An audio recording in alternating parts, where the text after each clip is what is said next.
Last কয়েকদিন ধরে ভাবছিলাম যে এবারের বার্থডেতে নিজেকে নিজে কি গিফট করব। তো ভাবতে ভাবতেই মনে হলো যে আমার পছন্দের রুমটাকে আরেকবার একটু স্পেশাল ভাবে ডেকোর করি, আর এই রুম ডেকোরেশনটাই হবে আমার নিজেকে স্পেশাল ফিল করানোর জন্য নিজেকে করার নিজের একটা বার্থডে গিফট। তাহলে চলো তোমাদেরকে সাথে নিয়ে আজকে আমার বার্থডে স্পেশাল রুম ডেকোরেশনটা শুরু করি।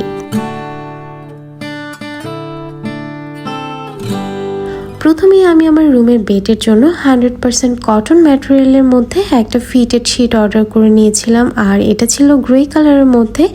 এই ফিটেড শিটটা খুবই আরামদায়ক ছিল, আর এটা সবচেয়ে বড় সুবিধা হচ্ছে এগুলো বেডের ম্যাট্রেসের সাথে খুব সুন্দরভাবে অ্যাটাচ হয়ে থাকে। এর সাথে দুটা হেড পিলো কভারও ছিল। দেন রুমে আরেকটু প্রিমিয়াম লুক আনার জন্য আমি ব্রাউন কালারের মধ্যে একটা এসি কোয়েলটো নিয়ে নিয়েছিলাম। আমার যেহেতু অ্যালার্জির প্রবলেম আছে, তাই মাইক্রোফাইবারের তৈরি এই এসি কোয়েলটগুলো আমার জন্য খুব বেশি হেল্পফুল ছিল। এই এসি কোয়েলটির সাথেও দুটা হেড পিলো ছিল, আর এই ফিটেড শিট এবং এসি কোয়েল্ট আমি দুইটাই নিয়েছিলাম ফেসবুক পেজ পাখি থেকে। দেন রুমের অন্য কর্নার গুলোও সাজিয়ে নিচ্ছিলাম, একটা ফ্রেম লাগিয়ে নিলাম, আর বুক সেলফে বইগুলোও সাজিয়ে নিচ্ছিলাম। রিসেন্টলি আমার এই মিনি বুক সেলফটা নেওয়া হয়েছে, এটা আমি নিয়েছিলাম গৃহ নৈপুণ্য পেজ থেকে। তারপর বুক সেলফের উপর কিছু ফ্রেম এবং ফ্লাওয়ার ভাস দিয়ে সাজিয়ে নিয়েছিলাম।